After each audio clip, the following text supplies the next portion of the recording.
Okay, so now I want to make for you a 5-video series on how to follow your heart, which is really the way to awaken your dream life, right? So we want to manifest our best life, we want to create our best self, our best reality, but sometimes we don't know where to start.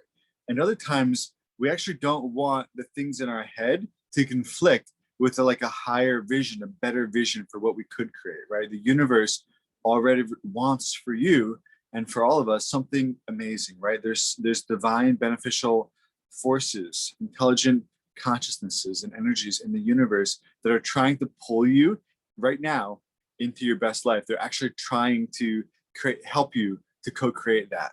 And the problem for them is that our actions matter. Our actions are what determine our path, right? Our actions are our path. So there isn't really a divine, all-powerful being that can actually take you all the way there without you doing anything. We have to follow the steps. We have to be guided and hold the hand of the universe as the universe takes us to our best life. So in this 5-video series, I want to share with you the way that I found to do that. And I call it following your heart, but you could also call it following the divine universal guidance. You could call it like meditation in action. You could call it, awakening your dream life, manifesting your best life. You can call it lots of things, but this is how we do it. We're tuning in with the divine beneficial force in the universe and allowing ourselves to be guided. Okay, so there are 5 steps to following your heart. The first 3 are like the main steps. These are the preparatory steps. And then the final 2 steps are the way to actually create your best life. So we can't, if I were to go right to step 4 right now, you wouldn't be able to do it because it would be a little bit too advanced. And if we, even if you did do it, if you don't practice steps 1, 2, and 3, there's going to be a misalignment. And so we're going to just start in order with step number 1, which is how to do the right thing and not the wrong thing. And in other words, it's to do right with light, to do right with light. So here's the problem. As I said, the universe is trying to communicate to you right now through the mechanism of your heart. Your heart is like a radio receiver that can tune into different channels. When you tune into the channel of peace, you connect with all the other beings in the universe who are peaceful. And so you get to bring in some of their energy. When you connect to the energy of joy, you're tuned into that station and you start to receive things that are on the joy channel. So like little bits of food taste different and the scenery looks different, right? So like, and you get to kind of commune with whoever else's mind is tuned into that channel. Okay, when you tune into the channel of anger, then the world appears rough and abrasive and destructive and ugly. And you also become like a match for other people who are speaking on that same channel, right? When your mind becomes distracted, it's as well. It's a channel, and then everything feels like it's going through a leaky sieve and you can't hold on to anything, and you're also tuned in with other people who are distracted, which is why you might say life is too overwhelming, everything's too confusing, but it's not. It's just that you're on the wrong channel. And when you're on the channel of focus, for example, you connect with other beings who are focused, and then you're like, oh wow, this is actually very easy. Whatever I was trying to do is not that hard, and life feels secure. Life feels more steady. There's more continuity to the moments because your mind is more clear and still. So anyway, we want to learn how to tune our mind, and we will get to this in the other steps. But for now, what I want to say is that it's kind of like we are stuck in a maze, and we're not on the right track usually all the time. And the easiest place to start is our actions. The easiest place to start is our actions. If we just simply start by making sure our actions are the most beneficial that they can be, we will start to get out of this maze, and our mind will get clearer, and the radio signal will get stronger and stronger and stronger. Right now, we don't always hear the radio signal. I've talked to a lot of people, and they say, John, like, I'd love to follow my heart, but I don't really know how to do that. And I don't really get a lot of messages from my heart. Like, how can I follow my heart? And that's why I created this 5-step formula, because most people don't know how to do it. So as I said, the first 3 steps are more like what we need to do while we're not meditating. And then the other two steps are what we need to do when we are meditating. And when you put them together, you have a very complete path that contains whatever you need to create your best life. Okay, so this first step is very much about your actions. Now, ask yourself this.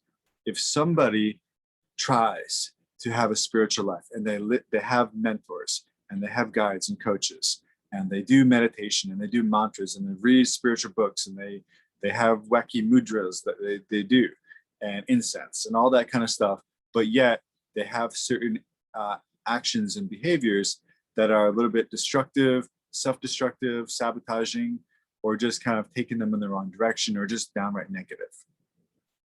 What do you think is going to happen to this person? Are they going to have a stable path? Are they going to have a stable practice? It's almost like all the good that they're creating is not going to be contained. It's just going to slip through the cracks, right? We call it in Buddhism, we say moral discipline or morality, basically having pure conduct, is the ground that everything else is built on. So you're building a palace, you're building a giant castle, a mansion of your spiritual practice, your legacy, your best life, your best self. This is a beautiful palace, okay? But it's built upon a ground. And the ground is your pure conduct, your integrity, the integrity of your actions, okay? And if you live a lifestyle where you're engaging in negative actions, maybe you let your words fly and you cut people up with your words, or you just binge out on Netflix and wine for like 5 hours without any concern about what actions you're taking, where you're putting your energy, or you like to judge people or yourself, or maybe you're engaged in actions of like killing. Maybe you're okay with just like killing animals and you think that that's fine, right? Whatever it is, we're taking the ground and we're kind of putting cracks in our ground. And a crack in the ground makes the whole palace fall, right? If the ground gets cracked, the whole palace will crumble, right? They say it takes like, I heard a Warren Buffett quote, it takes 20 years to build your reputation and 5 minutes to lose it. And it's the same with like building your character. In Chinese medicine, they talk about like your qi, like building up all this energy. It's the same thing where it takes years of cultivation to build it up. A very short time to lose it all. And the easiest way to lose it is to lose your conduct. So when people normally talk about boundaries, they talk about what they will and won't allow in their life. And this is how I see it, right? Boundaries are like an energetic decision.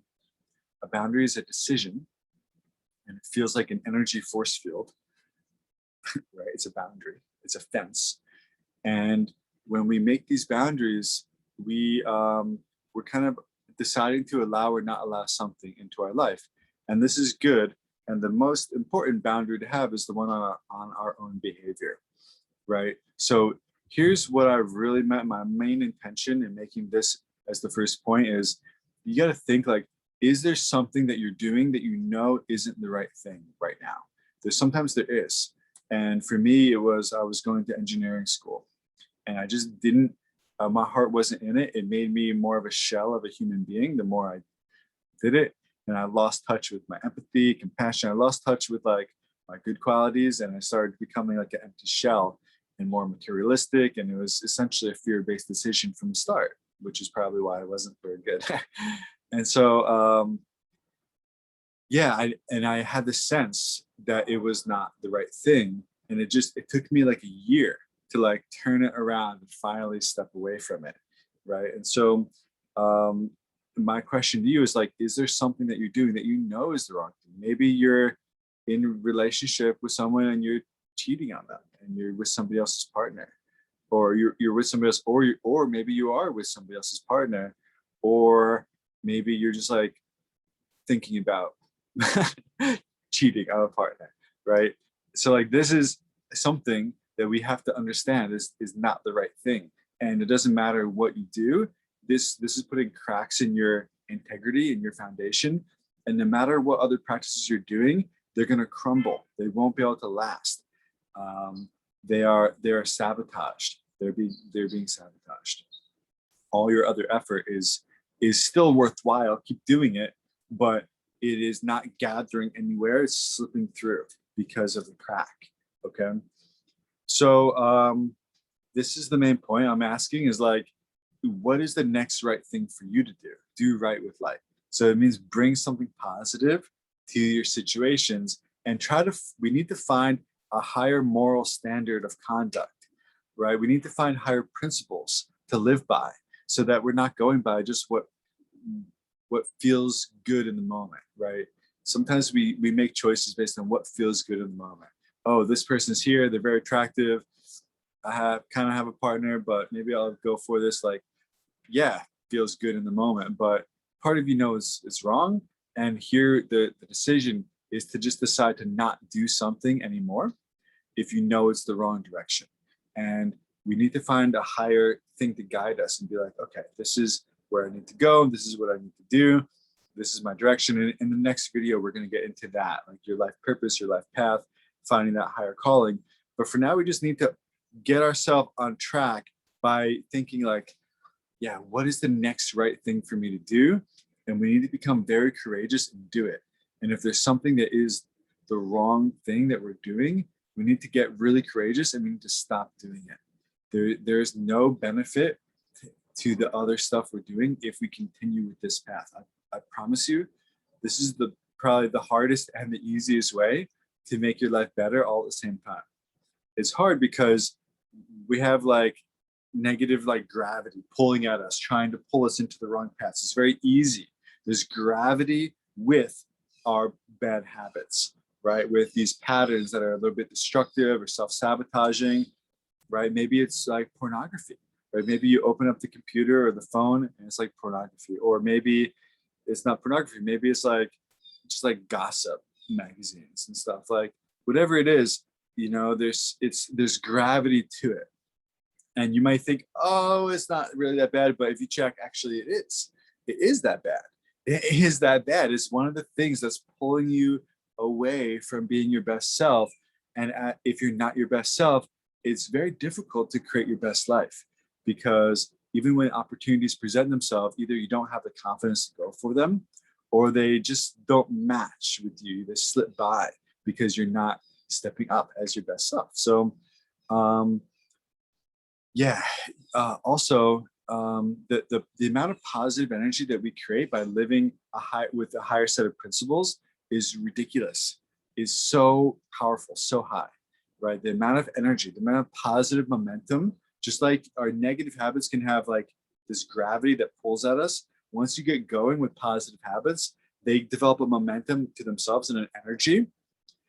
I had a friend who was a spiritual teacher, and he says, and I actually think he's right about this. I actually agree with him. He says that in your aura, your actual energy, like aura, it actually collects the good things that you do. So as you be of service, as you help people, as you help yourself, as you live by a higher standard of principles, you know, and as you raise yourself up by stopping any negative habit, and just, you know, it takes massive self-love to do this.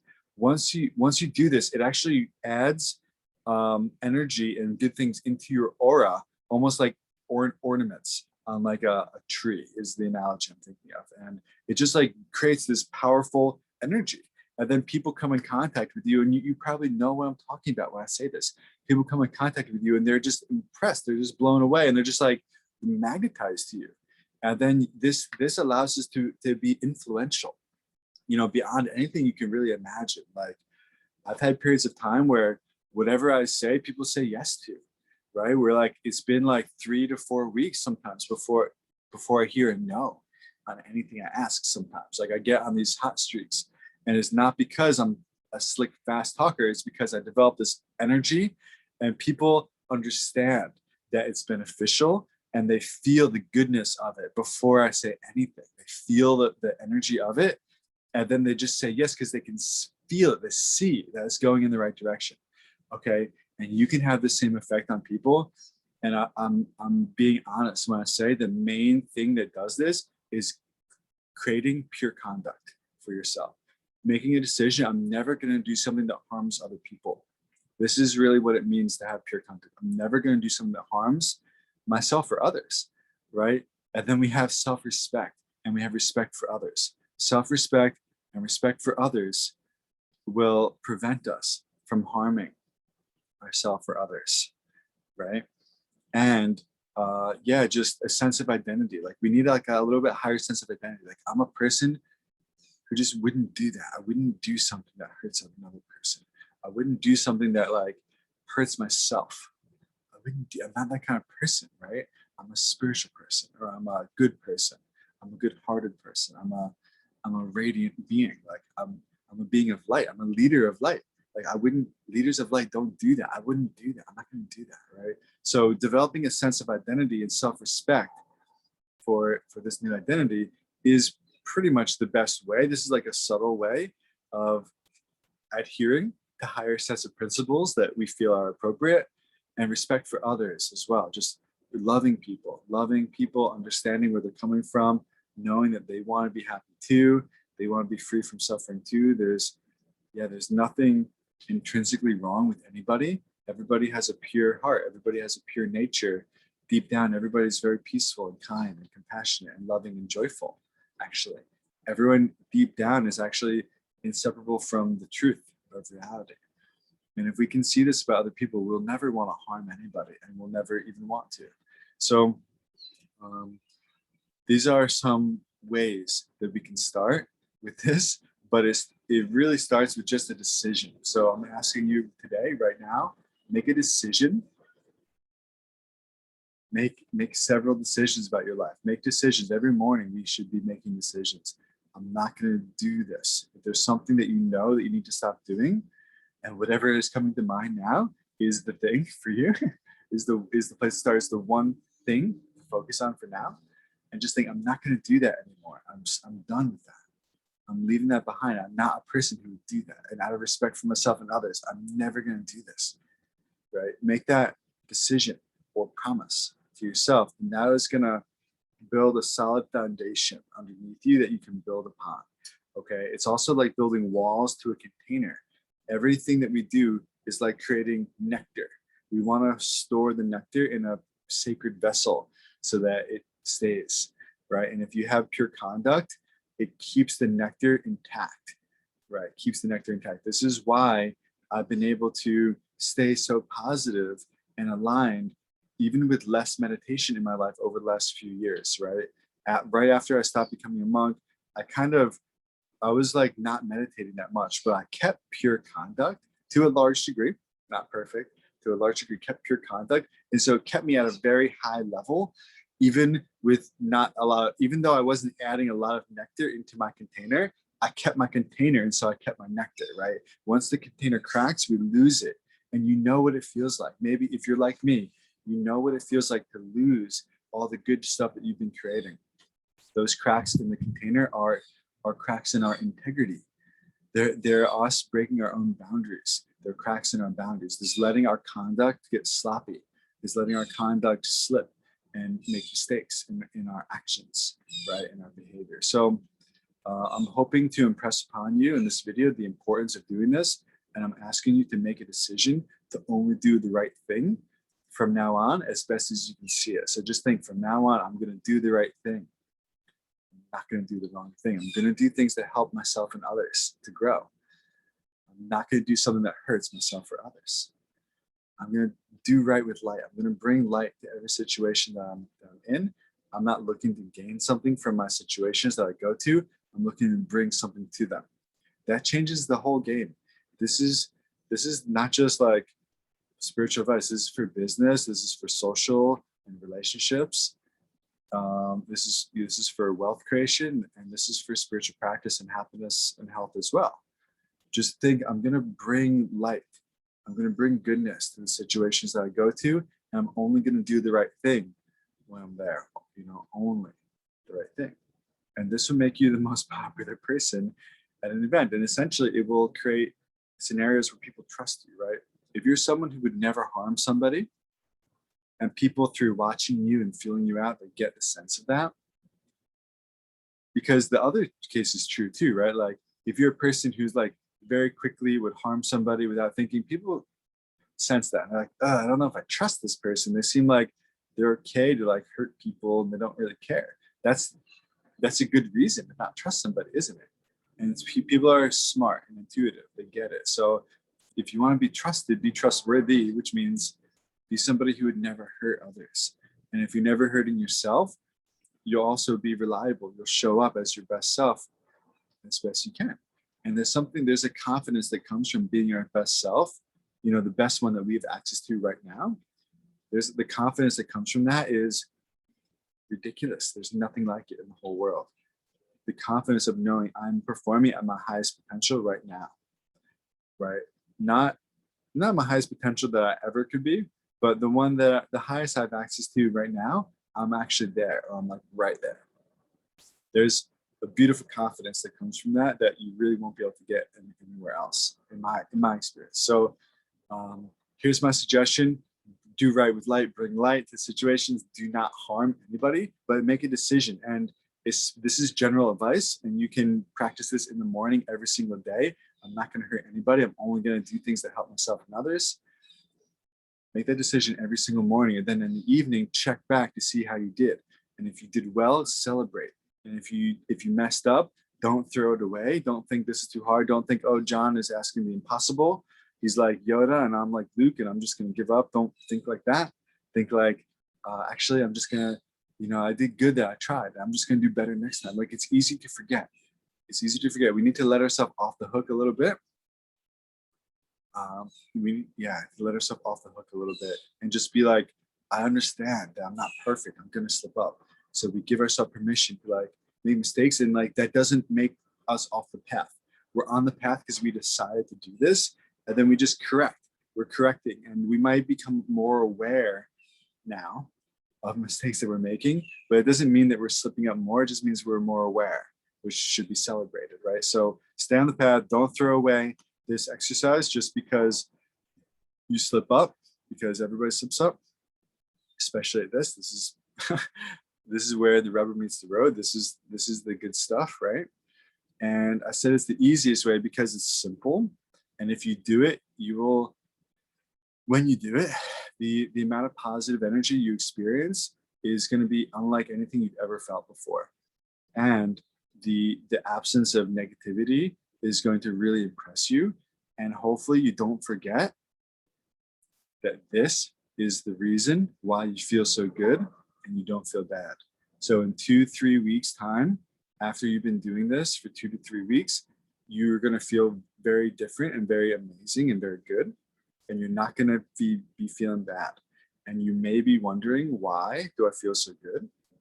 Why? But you might associate with something else and think, oh, it's because this person came into my life, or it's because this business is going good. And then you might start slipping in your behavior, and you might start letting cracks in again. And then the nectar starts to slip out. And then you're going to have to remember at some point, actually, this boundary is why you're doing so good. I promise you, this is the reason. There's no other reason.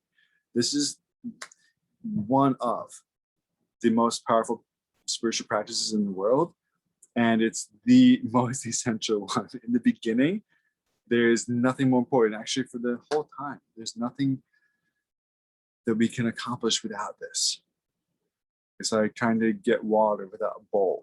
Yeah, I'm going to give you lots of nectar and water and stuff, but here's your bowl first. Let's get your bowl nice and strong so you can hold everything else that we do together, okay? And everything else that you do on your own, and everything you do separately, and all the mantras you're doing, all the meditation you're doing, all the kindness that you're giving, all the service that you're doing, all the self-love, all that stuff is nectar, but right now it's slipping through the cracks. So we need to firm up the bowl, and the bowl is our decision to never harm anybody, including ourselves, and to always do right with light and bring light.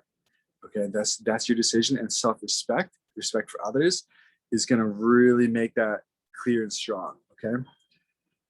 Okay, so we can just take a minute now to just reflect on everything that we learned today.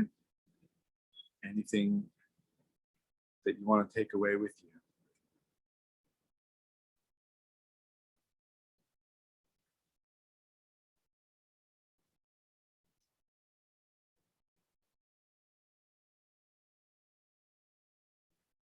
You can just make a decision to do right with light.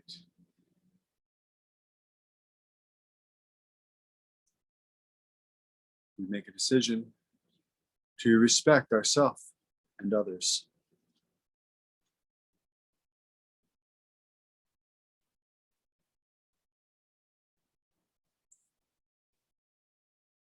We make a decision to stop doing the wrong thing if we feel tempted.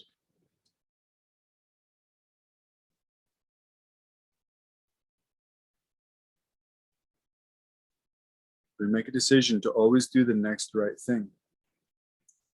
What is the next right thing for you?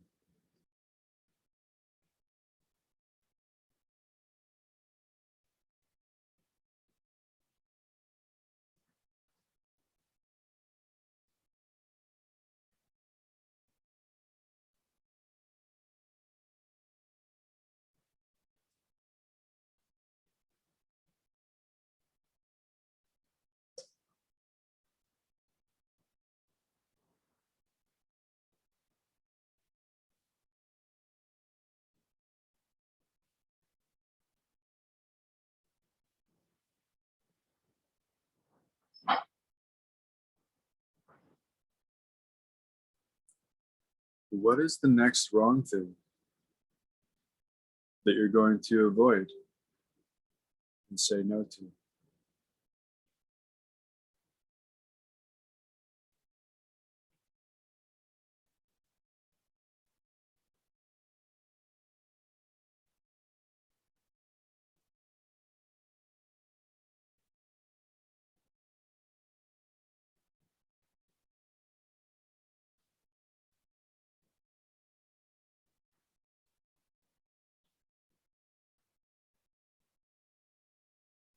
So we can make a decision to do the right thing and not the wrong thing.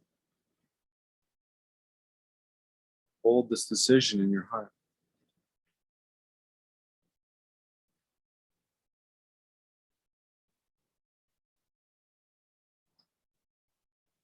And make a decision to do right with light, to bring light to all our situations.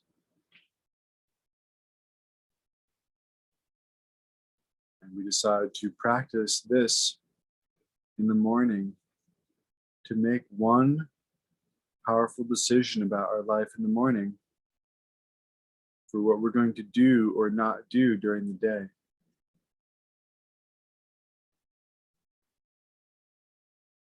Essentially, I'm not going to harm myself or others today. I'm going to help myself and others whenever I can.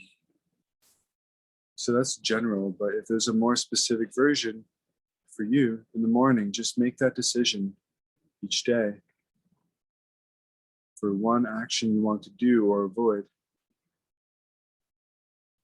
And then try to carry that decision with you all day. Try to remember it all day. Or at least you remember it in the moments where it counts. And then at night, reflect on how you did and celebrate your wins and determine to stay on the path and keep going and make your determination stronger to do right with light, to not cause any harm. So we practice like this in the morning and at night. These become like bookends for our most beautiful story.